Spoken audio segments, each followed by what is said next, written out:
तो हम लोग बात कर रहे थे पोटेंशियल पे। हॉलो स्फीयर का पोटेंशियल बता दिए थे। बाहर वाले पॉइंट के लिए के क्यू बाई आर, और छोटा वाला आर सेंटर से उस पॉइंट का डिस्टेंस, और अंदर वाले किसी भी पॉइंट पे पोटेंशियल कांस्टेंट रहता है, और जितना सरफेस का पोटेंशियल है वही अंदर हर पॉइंट का पोटेंशियल है। एक प्रॉब्लम अभी हम लोग देखे थे पिछले वाले लेक्चर में। एक और एग्जांपल देखते हैं। डायग्राम एकदम सिमिलर ही है।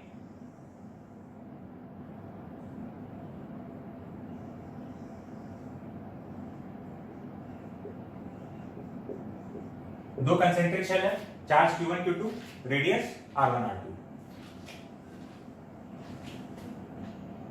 Find potential difference, find potential difference between the shells. दोनों शेल के बीच का पोटेंशियल डिफरेंस हम लोग को बताना है, ठीक है। अब एक बात समझना कि पोटेंशियल डिफरेंस जब हम लोग से पूछा जा रहा है तो पोटेंशियल डिफरेंस किसी दो पॉइंट का पूछा जाना चाहिए, क्योंकि पोटेंशियल किसी पॉइंट का डिफाइंड होता है। तो इस पॉइंट और इस पॉइंट के बीच पोटेंशियल डिफरेंस क्या है, ये बात का सेंस बनता है। हम यहां पर बोल रहे हैं find potential difference between the shells, मतलब इस शेल और इस shell either V1 minus V2 या V2 माइनस V1 का वैल्यू हमको बताना है ना। तो हम दो पॉइंट नहीं पूछकर दो ऑब्जेक्ट का पोटेंशियल डिफरेंस का बात कर रहे हैं। ऐसा क्यों कर रहे हैं? देखो क्या है कि ये जो शेल है इसका हर एक पॉइंट यहां से कितने डिस्टेंस पे है, R1। तो इसका सारा पॉइंट सेंटर से R1 डिस्टेंस पर है। तो चाहे हम यहां इसका पोटेंशियल लिखें, चाहे इस पॉइंट का या इस पॉइंट का या इस पॉइंट का, इस शेल के हर पॉइंट का पोटेंशियल जो है वो सेम है। तो शेल के हर पॉइंट का पोटेंशियल अगर सेम है तो वही इस शेल का पोटेंशियल, इस हॉलो स्फीयर का पोटेंशियल हो गया। तो इसीलिए हम लोग ऐसा बोल सकते हैं, ऐसे इस स्फीयर के भी हर पॉइंट का पोटेंशियल सेम होगा। तो हम लोग ये बोल सकते हैं कि find potential difference between the shells, क्योंकि इस पूरे शेल का पोटेंशियल एक है और इस पूरे शेल का पोटेंशियल एक वैल्यू है। बात क्लियर हुआ अपने क्वेश्चन का मतलब? तो अब हम लोग सॉल्व करते हैं। तो सबसे पहले हम लोग V1 का वैल्यू लिख लेते हैं। V1 मतलब इस वाले शेल का पोटेंशियल, इस वाले शेल का पोटेंशियल मतलब सेंटर से R1 डिस्टेंस का पोटेंशियल, ठीक है, सेंटर से R1 डिस्टेंस का पोटेंशियल। तो यहां से R1 डिस्टेंस का जो पोटेंशियल होगा इसके चार्ज की वजह से कितना हो जाएगा, ये इसका सरफेस हो गया, सरफेस पर K Q1 by R1 plus इसकी वजह से यहां का पोटेंशियल क्या होगा, तो ये वाला पॉइंट इसके लिए अंदर वाला पॉइंट हो गया। यहां का पोटेंशियल लिखना है तो बाहर वाले शेल के लिए ये अंदर वाला पॉइंट है, तो यहां का पोटेंशियल क्या होगा जो इसके सरफेस का है, मतलब कितना K Q2 अपॉन R2। ये हो गया इनर वाले शेल का पोटेंशियल। अब लिखते हैं V2। V2 मतलब ये बाहर वाले शेल का पोटेंशियल, मतलब सेंटर से R2 डिस्टेंस का पोटेंशियल। सेंटर से R2 डिस्टेंस का पोटेंशियल अगर लिखना है तो ये वाला पॉइंट इस वाले स्फीयर के लिए बाहर वाला पॉइंट हो गया, तो इसकी वजह से पोटेंशियल हो जाएगा K Q1 अपॉन ये वाला distance that is R2 plus बाहर वाले के लिए तो ये सरफेस वाला पॉइंट है, तो यहां का पोटेंशियल कितना हो जाएगा K Q2 अपॉन R2। दोनों शेल्स का इंडिविजुअल पोटेंशियल हम लोग लिख चुके हैं। अब पोटेंशियल डिफरेंस चाहिए तो हम कर देंगे V1 माइनस V2। यहां स्पेसिफाइड नहीं है कि V1 माइनस V2 निकालना है कि V2 माइनस V1, तो हम कुछ भी एक कर दें। वैसे जब क्वेश्चन आएगा तो ऑप्शन में लिखा रहेगा कि V1 माइनस V2 चाहिए या V2 माइनस V1 चाहिए, तो अकॉर्डिंगली हम लोग आंसर कर देंगे।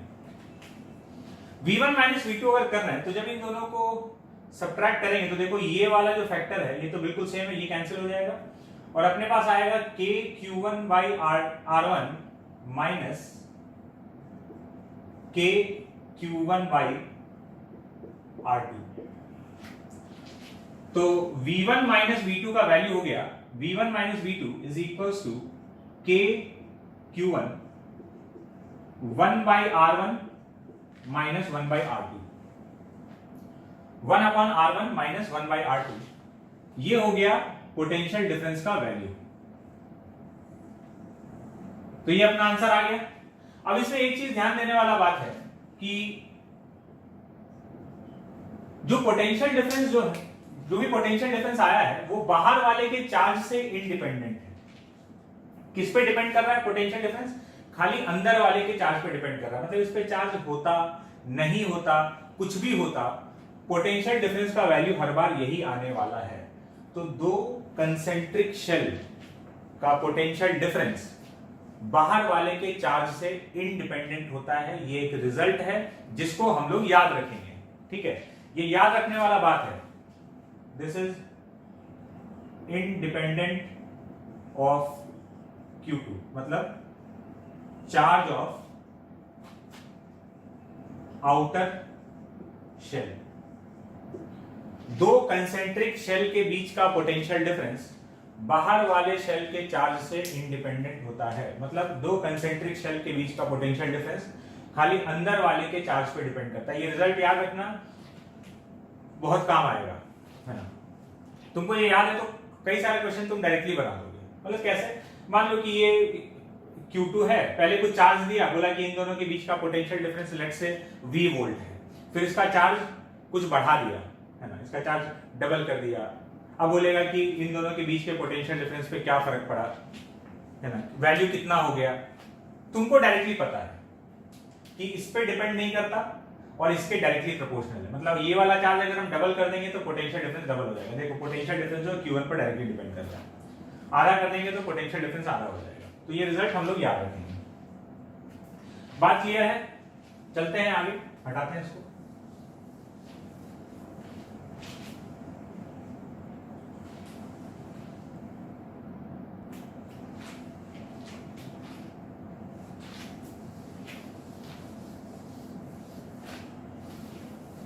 अगले ऑब्जेक्ट की तरफ चलते हैं।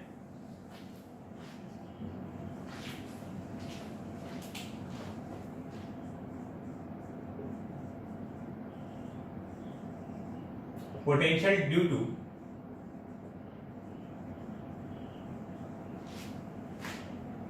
uniformly charged solid sphere।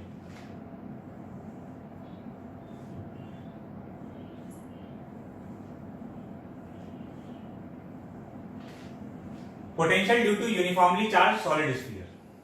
ठीक है, तो अब है यूनिफॉर्मली चार्ज सॉलिड स्फीयर, पूरे वॉल्यूम में चार्ज फैला हुआ है, टोटल चार्ज Q, इसका रेडियस R। इसकी वजह से हम लोग को पोटेंशियल लिखना है। तो अब दो टाइप का पॉइंट है, एक बाहर वाला पॉइंट और एक अंदर वाला point, R greater then R and less than R। तो R ग्रेटर देन R के लिए अगर बात किया जाए, यहां पर अगर पॉइंट है तो यहां पर अगर पॉइंट है तो इसका इलेक्ट्रिक फील्ड बिल्कुल पॉइंट चार्ज के इलेक्ट्रिक फील्ड जैसा है। तो पॉइंट चार्ज अगर होता तो इंफिनिटी से लाकर यहां तक किसी चार्ज को जितना लाकर रखने में जितना वर्क करना पड़ता, इसके इलेक्ट्रिक फील्ड में भी उतना ही वर्क करना पड़ेगा। वही जैसे हॉलो स्फीयर में जो लॉजिक दिए थे, यहां पर अगर एक चार्ज Q है, ये R डिस्टेंस है चाहे ये R डिस्टेंस है, इंफिनिटी से यहां लाकर रखना हो चाहे इंफिनिटी से यहां लाकर रखना हो यूनिट चार्ज को, दोनों केसेस में वर्क सेम होगा, क्योंकि जैसा इसका इलेक्ट्रिक फील्ड है वैसा ही इसका भी इलेक्ट्रिक फील्ड है। इसका मतलब बाहर वाले पॉइंट के लिए पोटेंशियल बिल्कुल कितना हो जाएगा, KQ/R। जैसा पॉइंट चार्ज के लिए होता है, जैसा हॉलो स्फीयर के लिए होता है, वैसा ही सॉलिड स्फीयर के लिए भी हो गया। दूसरा चीज आता है अंदर वाले पॉइंट के लिए, for R less then R। R less then R के लिए अगर बात किया जाए,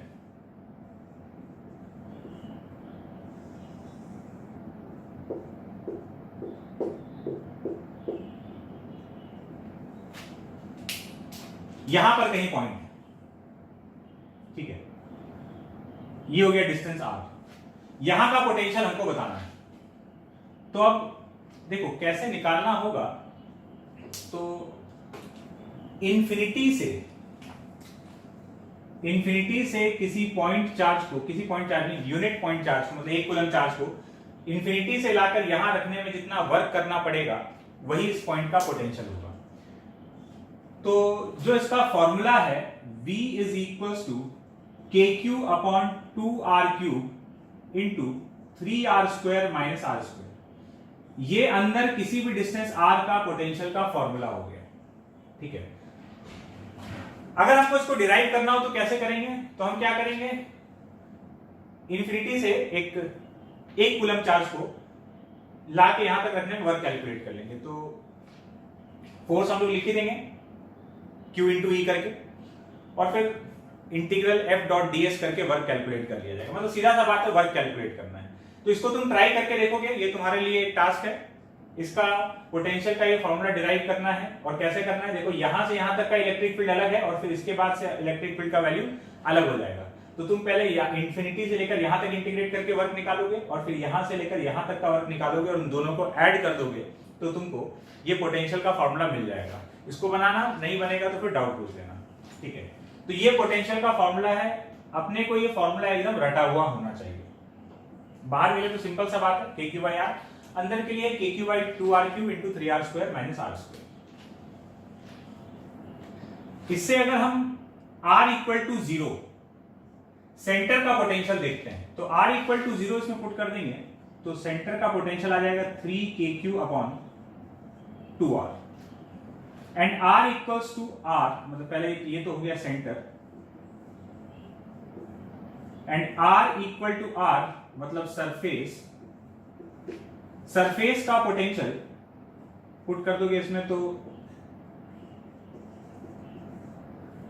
R equal to R put करते ही KQ बाई R के बराबर आ जाएगा। तुम सरफेस का पोटेंशियल इससे भी देख सकते हो। सरफेस जो है वो बाउंड्री हो गया अंदर और बाहर के लिए, तो अंदर वाला जो फॉर्मूला है R लेस देन R वाला वो भी यूज कर सकते हो सरफेस के लिए, और R ग्रेटर देन R वाला भी सरफेस के लिए यूज किया जा सकता है। ये दोनों फॉर्मूला से सरफेस का पोटेंशियल लाया जा सकता है। बात क्लियर है? तो ये हो गया सेंटर का, ये सरफेस का। तो यहां से एक रिलेशन अपने को मिल रहा है, और रिलेशन ये है कि यहां लिख कर देखना, potential at the centre is 3/2 times potential at surface. तो पोटेंशियल जो है वो लगातार, देखो सबसे ज्यादा पोटेंशियल कहां का है, तो सबसे ज्यादा पोटेंशियल सेंटर का है। सेंटर का है, उसके बाद घटते घटते सरफेस, और आगे जाते जाते इंफिनिटी पे क्या हो जाएगा, 0। ये हम पॉजिटिव चार्ज के हिसाब से बात कर रहे हैं। बात क्लियर है? तो जैसे इंफिनिटी का पोटेंशियल क्या है, 0।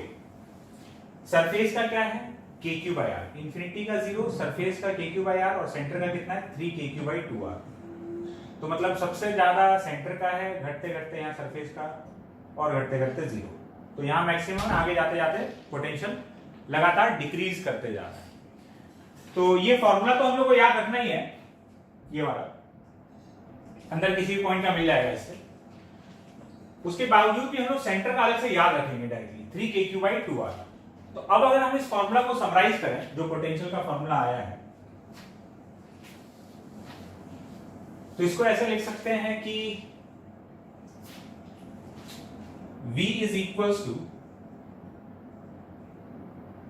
KQ upon 2RQ into 3R square minus R square for R less than equal to R, and KQ by R for R greater than equal to R। और इसका अगर ग्राफ बनाएं पोटेंशियल वर्सेस R का, surface पे centre में सबसे ज्यादा है, R इक्वल्स टू 0 पर, और आगे बढ़ते बढ़ते इंफिनिटी तक जाते जाते 0 की तरफ टेंड कर रहा है। तो यहां से घटते घटते ये इस टाइप का ये ग्राफ बन गया, और ये वाला वैल्यू है 3KQ बाई 2R। ये सरफेस वाला पॉइंट हो गया, R इक्वल्स टू R, यहां कहीं बीच पे आएगा KQ बाई R। तो ये हो गया सॉलिड स्फीयर का, यूनिफॉर्मली चार्ज सॉलिड स्फीयर के पोटेंशियल का ग्राफ डिस्टेंस के साथ। बात क्लियर है? हटाते हैं इसको और एक क्वेश्चन देखते हैं।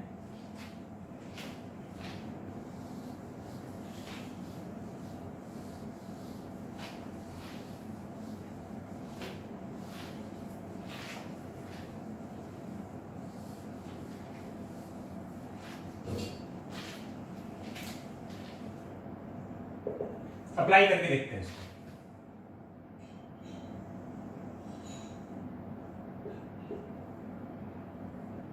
ये एक यूनिफॉर्मली चार्ज सॉलिड स्फीयर है, इसमें छोटा सा एक टनल बना हुआ है, यूनिफॉर्मली चार्ज है, एकदम पतला सा एक टनल बना हुआ है,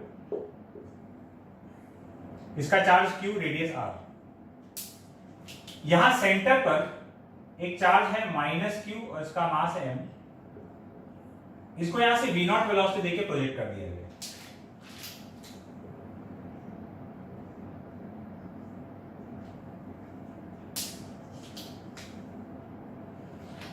v0 वेलोसिटी देके फेंक दिया गया है। तो अभी नेगेटिव चार्ज आगे जाएगा तो ये स्फीयर जो इसको अट्रैक्ट कर रहा होगा, तो जैसे जैसे ये पॉइंट चार्ज आगे जाएगा इसका स्पीड डिक्रीज करते जाएगा।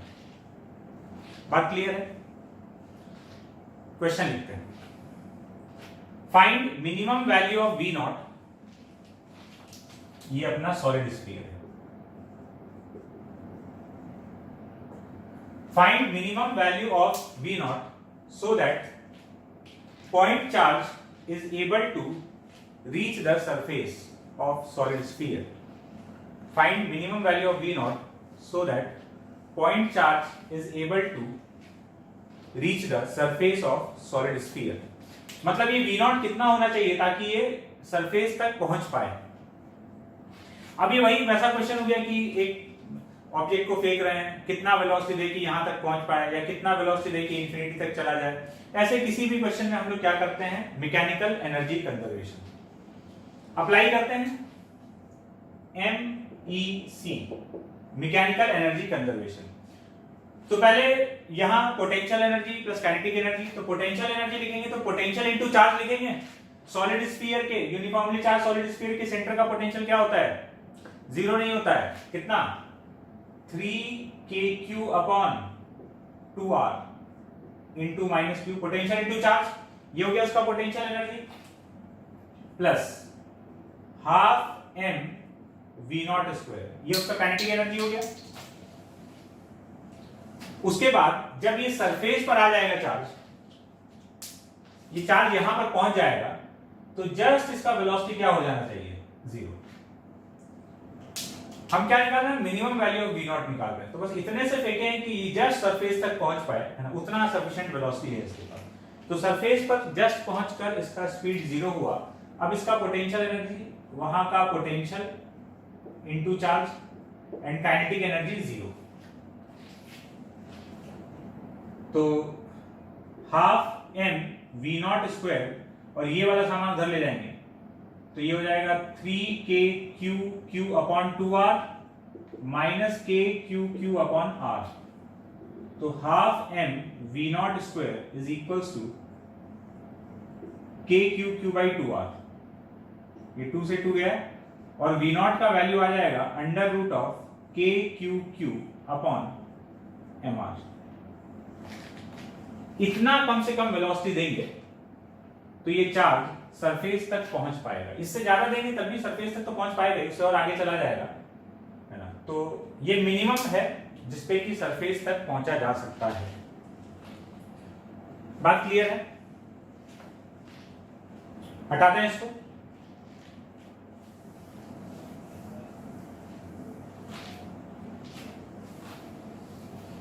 एक और क्वेश्चन देखते हैं।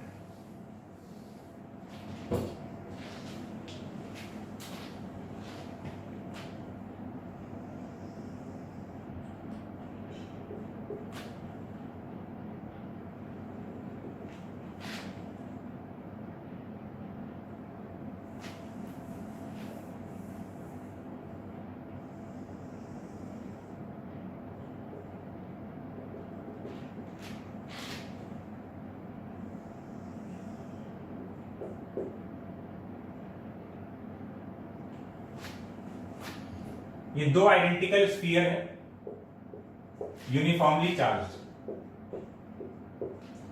Charge Q, radius R, charge Q, radius R। Centre to centre का जो डिस्टेंस है, ये डिस्टेंस 10r के बराबर, मतलब यहां से यहां तक का डिस्टेंस कितना हो गया, 8r हो गया। यहां पर इसको हम बोल दे रहे पॉइंट A और ये है पॉइंट B। यहां पर एक चार्ज है जिसको इधर v0 स्पीड से प्रोजेक्ट किया गया, इसका चार्ज है -q और मास है m। ये सिचुएशन, ये दोनों स्फीयर फिक्स्ड है।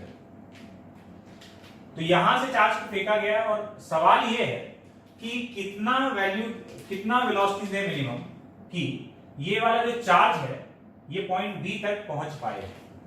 ठीक है, क्वेश्चन लिखते हैं। Find minimum value of v0, find minimum value of v0 so that point charge is able to reach the point B. Minimum value of V0 so that point charge is able to reach the point B. तो minimum कितना velocity दिया जाए कि ये point B तक पहुंच जाए। Solve करते हैं इसको। ये क्वेश्चन थोड़ा सा ट्विस्टेड है, एक इसमें टर्निंग पॉइंट है जो हम लोग को समझना है। देखो, जब हम लोग यहां से प्रोजेक्ट कर रहे हैं ना, जनरली क्या होता है कि मिनिमम कितना वेलोसिटी दे कि यहां से वहां पहुंच जाए, एक पॉइंट से दूसरे पॉइंट तक पहुंचाने के लिए, तो ऐसे क्वेश्चन में हम लोग एनर्जी कंजर्वेशन लगाते हैं। ठीक बात है, पिछले कई बार से हम बोलते आ रहे हैं कि एनर्जी कंजर्वेशन लगाते हैं। और कहां से कहां लगाते हैं? स्टार्टिंग पॉइंट से, जहां से चालू हो रहा है और जहां तक पहुंचना है, उन दोनों पॉइंट्स के बीच मैकेनिकल एनर्जी कंजर्वेशन लगाया जाता है। लेकिन यहां पर लगाना तो मैकेनिकल एनर्जी कंजर्वेशन ही है, लेकिन जो दो पॉइंट्स है, जिन दो पॉइंट्स के बीच में लगाना है, वो इनिशियल और फाइनल पॉइंट नहीं है। यहां पर कहानी में एक ट्विस्ट है। देखो समझते हैं क्या है कि यहां जो इलेक्ट्रिक फील्ड का पैटर्न है, इसका इलेक्ट्रिक फील्ड इधर है और इसका इलेक्ट्रिक फील्ड इधर है। तो बीच में एक जगह ऐसा होगा, इसका इलेक्ट्रिक फील्ड इधर और इसका इलेक्ट्रिक फील्ड इधर, तो बीच में एक ऐसा पॉइंट आएगा जो नल पॉइंट है। नल पॉइंट है मतलब वहां का इलेक्ट्रिक फील्ड जीरो है, टोटल इलेक्ट्रिक फील्ड उस पॉइंट का जीरो है। तो वो पॉइंट कहां है? वो एग्जैक्टली मिड पॉइंट है। मिड पॉइंट पर इलेक्ट्रिक फील्ड जीरो। क्यों? क्योंकि यहां तो सिमेट्री है, दोनों एकदम आइडेंटिकल है। नहीं तो हम लोग कैलकुलेट कर लेते हैं कि भाई कहां पर इलेक्ट्रिक फील्ड जीरो है। इसका इधर है, इसका इधर है, तो जहां भी दोनों का मैग्नीट्यूड बराबर हो जाएगा वहां नेट इलेक्ट्रिक फील्ड जीरो हो जाएगा। तो यहां तो समझ में आ रहा है कि वो एकदम मिड पॉइंट है। मिड पॉइंट है मतलब इसके सेंटर से यहां 5r डिस्टेंस है और इसके सेंटर से भी यहां पर 5r डिस्टेंस है। यहां इलेक्ट्रिक फील्ड जीरो है, तो इसके इधर इलेक्ट्रिक फील्ड का डायरेक्शन ये है, इसका इलेक्ट्रिक फील्ड डोमिनेट कर रहा है। इस जगह पर इसकी वजह से इधर है और इसकी वजह से इधर है, लेकिन इसका फील्ड ज्यादा होगा। इस जगह पर दोनों का बराबर होगा और जैसे उधर जाएंगे ये इसका इलाका हो गया, तो इस पॉइंट पर देखेंगे तो इसका इलेक्ट्रिक फील्ड डोमिनेट कर रहा होगा, मतलब फील्ड का डायरेक्शन ये है। तो अभी तक हम लोग जितना भी एनर्जी कंजर्वेशन लगा रहे थे क्वेश्चन में, उसमें कभी भी ऐसा नहीं हुआ था कि नल पॉइंट आया हो। देख लेना जितना सारा क्वेश्चन उठा के, ऐसा नहीं था कि नल पॉइंट आया हो और वहां से फील्ड का डायरेक्शन चेंज हो रहा हो। यहाँ एक नल पॉइंट आया और फील्ड का डायरेक्शन बदल गया। ये थोड़ा सा अलग सिचुएशन हो गया। तो अब इससे फर्क क्या पड़ रहा है? देखो क्या पड़ रहा है। ये जो -q है, इस -q पर इस इलेक्ट्रिक फील्ड में, इलेक्ट्रिक फील्ड ऐसे है, यहां इलेक्ट्रिक फील्ड ऐसे है और -q है, तो फोर्स ऐसे लगेगा। तो मतलब ये इधर जाना चाह रहा है तो फोर्स इधर लग रहा है, रिटार्ड कर रहा है। कहां तक? इस नल पॉइंट तक। जैसे ही नल पॉइंट को क्रॉस करेगा उसके बाद इलेक्ट्रिक फील्ड ऐसे है, तो नेगेटिव चार्ज पर फोर्स इधर लगने लगेगा और यही इलेक्ट्रिक फील्ड इसको धकेल कर पॉइंट बी तक पहुंचा देगा। तो अपना जो एफर्ट लग रहा है वो कहां तक के लिए लग रहा है? वो सिर्फ नल पॉइंट तक लग रहा है। अगर हम नल पॉइंट तक इसको सक्सेसफुली पहुंचा देते हैं, लॉन्च करा देते हैं, तो उसके बाद तो इलेक्ट्रिक फोर्स इसको खुद ही खींच कर लेके चला जाएगा। इलेक्ट्रिक फोर्स इसका पॉइंट बी तक अपोज नहीं कर रहा है, वो खाली नल पॉइंट तक अपोज कर रहा है। क्योंकि इलेक्ट्रिक फील्ड ऐसे है तो नेगेटिव चार्ज फोर्स इधर लग रहा होगा, तो यहां तक रिटार्ड कर रहा होगा। उसके बाद जैसे इधर जाएगा, इलेक्ट्रिक फील्ड का डायरेक्शन ये है तो फोर्स का डायरेक्शन ये हो जाएगा और वही फोर्स उसको बी तक पहुंचा देगा। तो हमको जो मेहनत करना है वो सिर्फ नल पॉइंट तक पहुंचाने के लिए करना है, तो पहुंचा देते हैं नल पॉइंट तक।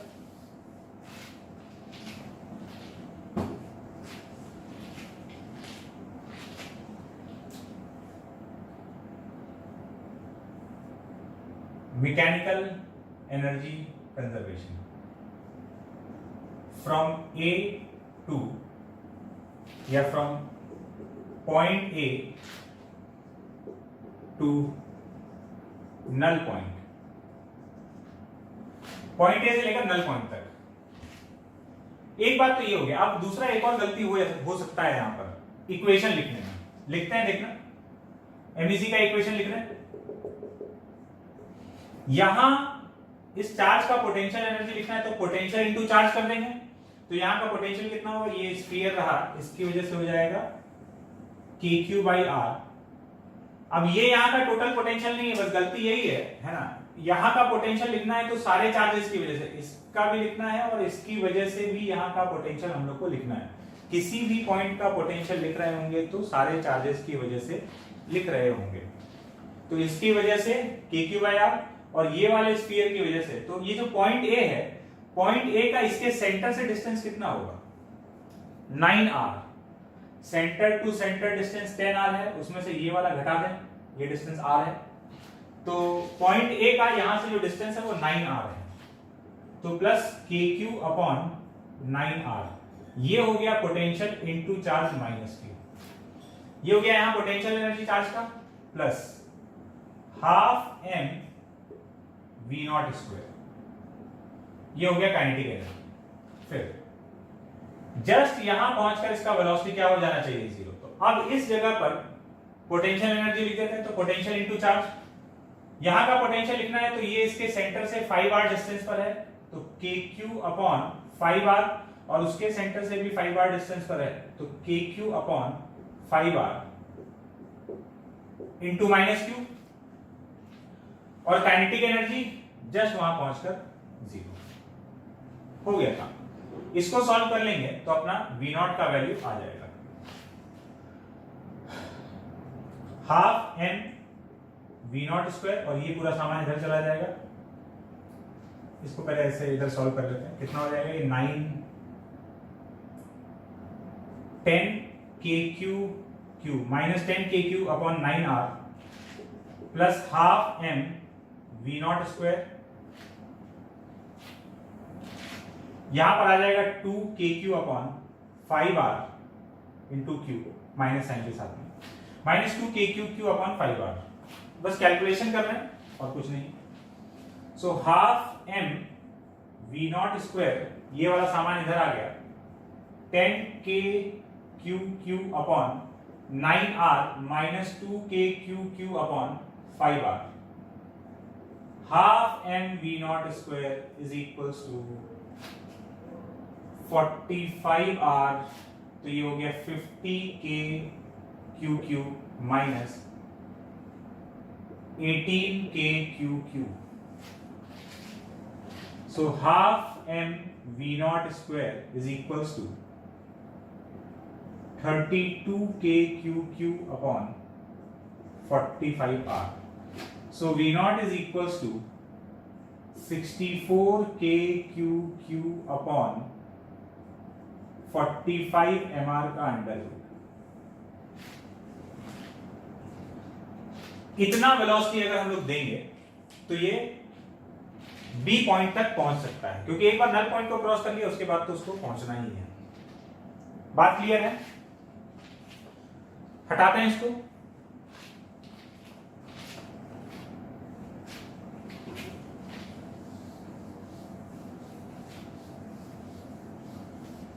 चलते हैं आगे।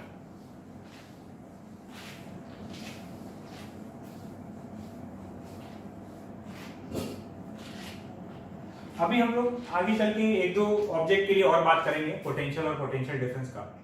उसके पहले हम लोग को एक और चीज समझना है ताकि हम लोग आगे बढ़ सके पोटेंशियल में, और वो है relation between potential and electric field.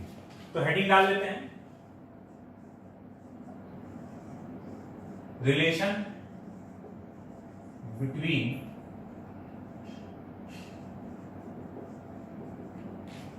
Potential and electric field.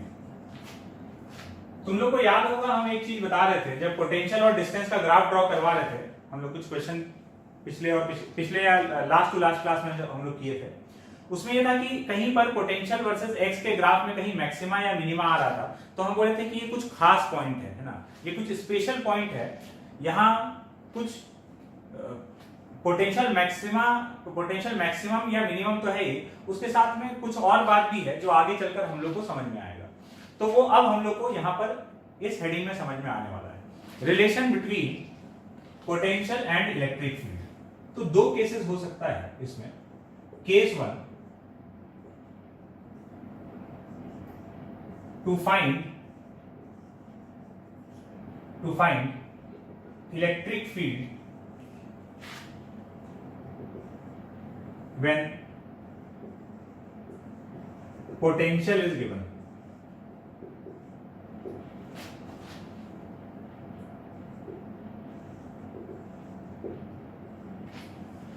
To find electric field when potential is given.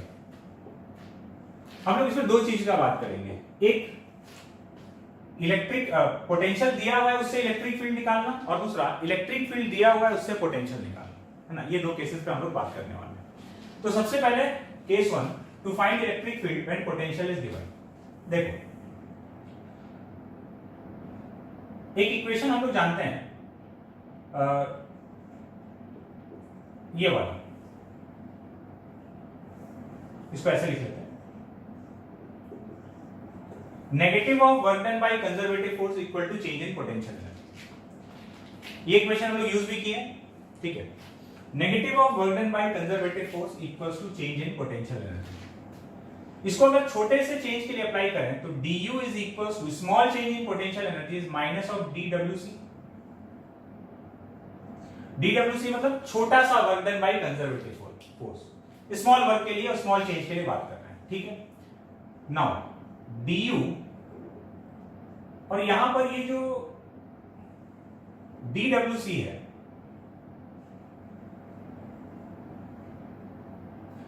dwc को, अच्छा इसको एक काम करते हैं ऐसे,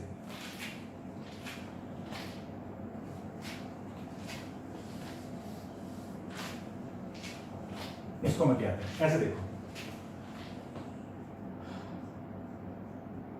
हम इसका डेरिवेशन कर रहे थे actually, f equals to minus D by D R, ये हम लोग को पता है, ये हम लोग पहले से जानते हैं, f equals to minus D U by D R, तो हम सीधा इसका यूज कर रहे हैं। अब ये क्या है, f equals to minus D U by D R, ये इक्वेशन हम लोग 11th क्लास में पढ़ते हैं, जब हम लोग वर्क पावर एनर्जी चैप्टर पढ़ रहे होते हैं, तो पोटेंशियल एनर्जी के टाइम पे ये हम लोग को इक्वेशन बताया जाता है। ये क्या है इक्वेशन, पहले ये समझ लेते हैं। ये इक्वेशन तुमको पोटेंशियल एनर्जी और उसके कंजर्वेटिव फोर्स के बीच का रिलेशन दे रहा है। ये U पोटेंशियल एनर्जी और F क्या है यहाँ पर, F वो कंजर्वेटिव फोर्स है जिसकी वजह से ये पोटेंशियल एनर्जी है। तो F equals to minus D U by D R. अभी जो हम कार्यक्रम कर रहे थे इसके पहले वो इस इक्वेशन का डेरिवेशन कर रहे थे, एक्चुअली नॉट रिक्वायर्ड, सीधा हम लोग यहाँ से बात करते हैं। F equals to minus of D U by D R.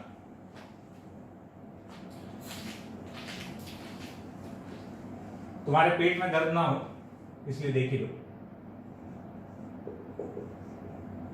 ये लिखे थे, तो du is equals to minus of dwc। dwc इस छोटा सा वर्क किसका, कंजर्वेटिव फोर्स का। तो अगर हम खाली 1D का बात करें तो इस फोर्स को, इस वर्क को हम F इंटू डी आर लिख सकते हैं, force into small displacement F into D R. तो F का वैल्यू क्या आ गया, बात क्लियर है, अभी अच्छा लग रहा है। F equals to minus of D U by D R. तो ये क्या है इक्वेशन, ये इक्वेशन तुमको फोर्स और उसके पोटेंशियल एनर्जी के बीच का रिलेशन दे रहा है, ठीक है। अब यहां पर अपना कंजर्वेटिव फोर्स कौन है, इलेक्ट्रिक फोर्स। तो इलेक्ट्रोस्टैटिक फोर्स को क्या हम Q ही लिख सकते हैं, बिल्कुल लिख सकते हैं। और du जो है वो है चेंज इन पोटेंशियल एनर्जी। तो चेंज इन पोटेंशियल एनर्जी को du को Q इंटू dv लिख सकते हैं। कैसे, अरे भाई u को हम Q इंटू v लिखते हैं ना, potential into charge, potential into charge is potential energy. तो du, Q तो कांस्टेंट होता है, Q इंटू dv लिखा जा सकता है। तो चेंज इन पोटेंशियल एनर्जी को Q into dv upon dr, ये Q से Q चला गया, E का वैल्यू आ गया minus of dv by dr। ये आ गया इलेक्ट्रिक फील्ड और पोटेंशियल का रिलेशन। एक्चुअली में ये यही चीज तो लिखा हुआ है। देखो ये फोर्स है और ये पोटेंशियल एनर्जी है।